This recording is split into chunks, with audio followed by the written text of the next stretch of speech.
For the past 2 years, selling physical products online has frankly been kind of a dream. Due to the pandemic, there's literally been a decade's worth of growth in e-commerce in just under 24 months. And the ultimate dream was that this big step shift would continue to grow into the future. But the reality is that the step change has slowly tapered off as consumer buying habits have changed. But more importantly, the global economic environment is shifting underneath our feet. Supply chain challenges, increasing commodity costs, increasing factory costs, massive increases in logistical costs and shipping costs. Everything seems to be getting a little bit harder. And due to all the money that's been pumped into the global economy over the last couple of years, it looks like the stark reality that we're facing is that inflation is decreasing consumer spending power, and there's likely going to be a retraction in consumer demand to buy products, which has real implications not only for the economy, but for us as e-commerce and Amazon FBA sellers. But this video is not going to be about wallowing in our sorrows and getting bummed out about it. In this video, we're going to break down the 4 key implications of inflation and a potential recession for Amazon and e-commerce sellers. But most importantly, we're going to dive into exactly the tactical and strategic things that you can do to overcome it and continue to have a thriving and growing business. Let's go.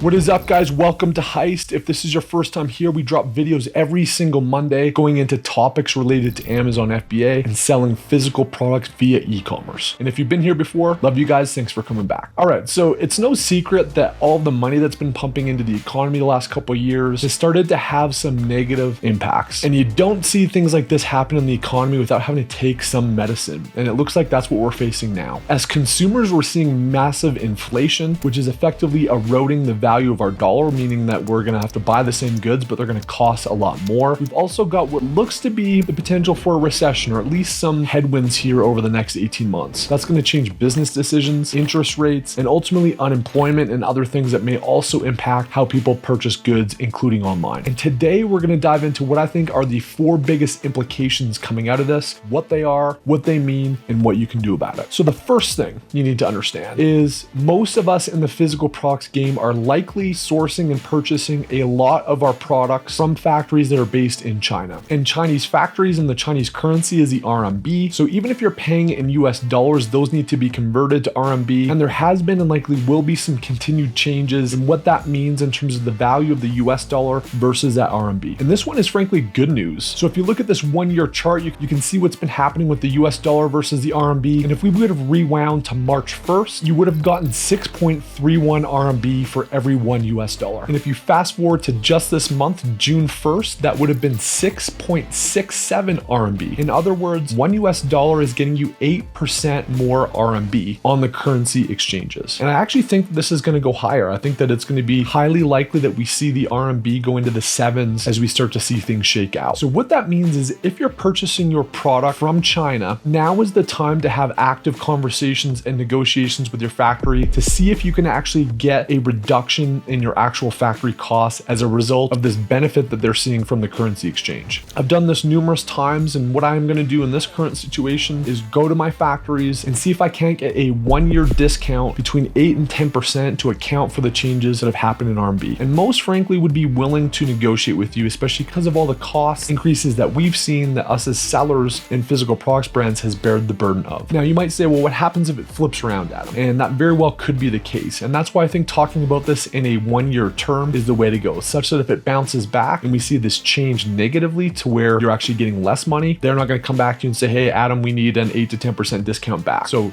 negotiate. The RMB to US dollar is changing and you should take advantage of it to reduce your costs. The second thing that started to happen and that I frankly predict is going to happen is that the ocean freight rates have been going down. Man, it was rough last year when we started to see container prices north of $20,000, which they used to be around $3,000 or $4,000 in the pre-pandemic era. They've started to come down already to sub $15,000, sub $13,000. But as consumer demand potentially softens, there's less demand for goods, there's less need need to be shipping goods. Because of that lower demand, I would think that the ocean freight should come down. That said, these freight forwarders also want to preserve their margins, and they might do blank sailings, they might park some ships to preserve that higher margin level. But the point here is that it should be coming down, and you absolutely need to be paying attention every couple weeks to what's happening with container prices. And if you're a big volume mover of physical products, now is a really good time to lock in rates. So figure out what your monthly and annual CBM is, work with the freight forwarder to see if you can't lock in rates in that $10,000 to $12,000 range, and that's going to give you predictable lower ocean freight rates than what we've seen over the past year, again preserving margins. The third impact of this inflation is that we're likely going to see slowing consumer demand. With all the money and refund checks and things like that were floating in the economy, everybody was spending a whackload of money, and unemployment was very low, meaning that most citizens had money to spend. But if you look at what's happened to the consumer price index, which is a key measure of inflation in the US, the last 6 to 12 months has been really nasty. This past month, there was over 8% inflation, meaning that every dollar that's spent on goods throughout the US, there's 8% higher costs for those goods. So if you've got folks that are making the exact same salary, all those goods that they're buying is basically eroding 8% of their money. And because of that, there's no money left. They're gonna have to make hard decisions about what they purchase and why. And I think what's gonna happen is discretionary income, specifically those goods that people wanna buy for fun, are gonna go down. So if you're an e-commerce seller or you're selling on Amazon FBA, it's highly likely over the next 18 months that we're gonna see a boomerang effect, and consumers are gonna be buying less stuff, they're gonna be searching for less, and you're gonna have the same amount of competition and sellers going after less and less eyeballs. Equally important, because inflation's going up, the Fed has increased interest rates, which means that it's more expensive to borrow money. When this happens, businesses are gonna make less investments and might trim back staff, which could lead to a higher unemployment rate. Obviously, if people are unemployed, they're gonna be paying their rent, paying their water bills, getting food, but they're not gonna be buying a lot of stuff online or on Amazon. So I think over the next 18 months, we can expect an additional stair step of reduction in spend online. So the big implication for this, if you sit on your hands and do nothing, what's likely gonna happen is that you're gonna see your revenue and corresponding profits go down. Less people searching, less people buying things. You got the same amount of competitors that are going after less eyeballs. People get desperate, they spend more money on ads. So your ad costs may also go up to acquire customers. So it's a double whammy, less revenue and margin, and the margin you do get may get eroded because there's all these competitors going after the same finite amount of people buying products. So what do you do about it? First, product launches and expansion of existing products is critical. If you're not coming up with new ideas in the pipeline, you're not cranking out a roadmap over the next 18 months, add things to your catalog that you can sell, you're going to see your revenue and margins and earnings reduce, and the value of your business is going to go down. In a similar vein, you need to be looking at geographic expansion. If you're only selling in the US, expand to Canada. If you're only selling in the US and Canada, expand to the UK, expand to Germany, Italy, Japan. Broaden the geographic footprint with which you sell even the same products in, so that you can cover those lapses in demand that are going to happen in your primary markets. This is also a really good time to really optimize things in your business and with their products that haven't been optimized. Specifically, look at how you can increase your conversion rate. If you've got this traffic source and that traffic source is going down, the only way to preserve that net contribution margin is either to find new eyeballs, which those two strategies we talked about, or you convert more of those eyeballs that you actually come through. So look at your photography, look at how people are converting on your products and on your listings, optimize those like crazy over the next year so that you can preserve some of that lost value. And then finally, it's a good time to look at SEO. There's likely a ton of keywords that you have not thought of, targeted, paid attention to here over the last year. Now's the time to roll up your sleeves, put some elbow grease in, and uncover some keywords that you can expand your strategy to get more searches, to get more eyeballs, and to preserve that lost growth that may happen. I'll leave a link down below if you're selling on Amazon to some of my keyword masterclass, some of the best strategies in the game to find these keywords. The fourth impact of inflation is going to be likely higher return rates. As money gets tighter, as people get more nervous, they're going to return stuff at a higher rate than what they have previously. And if you're not paying attention to these return rates, doing things to get in front of them and baking them into your margins, you're going to be in for a really rude awakening over the next 6 months. So what you need to do is relook at your margins and bake in some current, medium, and high cases for what your return rates may be, and make sure you understand what those impacts could be on your net margins. If you're selling on Amazon, you also have to pay close attention to your account health and your CX rating, because if you get more returns, you get more defective returns, which are returns that you actually have to pay for, it could negatively impact your account. So you need to keep a tight pulse on that if you haven't already. Now, the proactive thing you need to be doing is, if you don't send emails to customers, you don't include tutorial videos, things that make the adoption of your product really easy once somebody unboxes boxes it, you're going to be in trouble. So on your next production run, think through your customer experience. What are the slip up points? What are the reasons that somebody may return it? What are the reasons somebody may have a negative experience and not like it initially? Overcome that friction, develop videos, develop content, develop communications that help guide your customer along, that reduce that friction point and reduce the risk of returns. Because of these likely increased return rates, you also need to look at your disposal strategy. What products are worth scrapping? Which ones do you want to send to get refurbished at a 3PL? How are you going to resell that refurbished and used product? Look at that entire dynamic and add that engine to your business such that you can recoup some of those lost margins in this escalated return environment. And then the final thing you should do is look at your return percentages, right? I'm going to flash up on the screen one brand here with 4 products that have actually been around for the last 2 years so we can do some compare and contrast. And while some of the return rates are higher or lower in 2022 versus 2021, one thing we've absolutely seen in the last couple months, specifically May and June, is return rates for most products are going up. And I think this is indicative of what's to come. And I think the higher the price product that you've got, the higher the likelihood that those increases will happen. Again, if the product's 10, 15 bucks, people still might not care. But if it's 30, 40, 50, 60, $70 plus, they're going to think twice if it's an unsatisfactory experience about actually keeping the product. So keep a tight pulse on these percentages. And one thing I like to do is work with my factories on a return allowance. Be like, hey, look guys, we've accounted for 3% defection rate and we've never come to you before to recoup those costs. But here's some hard numbers. You know, we're seeing return rates of 5, 6, 7, 10% that have happened. What we need you guys to do, and we've never asked you before, is we want a 3% defective allowance baked into our cost of goods. So in addition to the exchange rate that we talked about at the top and throwing in, say, a 3% defective allowance, those are ways that you can curb some of these net margin reductions that are inevitably going to happen over the next 18 months. So that's it, guys. I may be wrong. I may be Nostradamus, not Nostradamus on these. We'll have to check the tape here in a year and see if I was right or wrong. But I think it's pretty obvious to see that consumer behaviors are going to change at least over the next year, but I think likely over the next 18 plus months. And instead of a sitting duck and just waiting for bad news to happen, there's a lot of good, productive, tactical, strategic things that you can be doing right now in your business to get in front of them. I hope this video helps shed some light on what some of those things are if you haven't considered them already. I hope you activate some of these strategies into your business and see a benefit from it. Look guys, it's not all roses, unicorns, and tailwinds in this game. Sometimes you got to kind of roll up your sleeves and take it, but it's those people that bite down on the mouth guard, that grit their teeth, that are mentally strong and that stay positive, that come up with strategies that they can actually change things. Those are the ones that come out winners. Those are the ones that come out with stronger businesses. And those are the entrepreneurs that thrive long term. So let's do this. Let me know if you have any other ideas in the comments. If this is your first time here and you're like, damn, this is the most amazing YouTube channel I've ever seen in my life, you know what to do. Hit subscribe, hit the notification bell. We drop videos like this every single Monday. And until next week, check out this video that the YouTube algorithm thinks that you're going to like.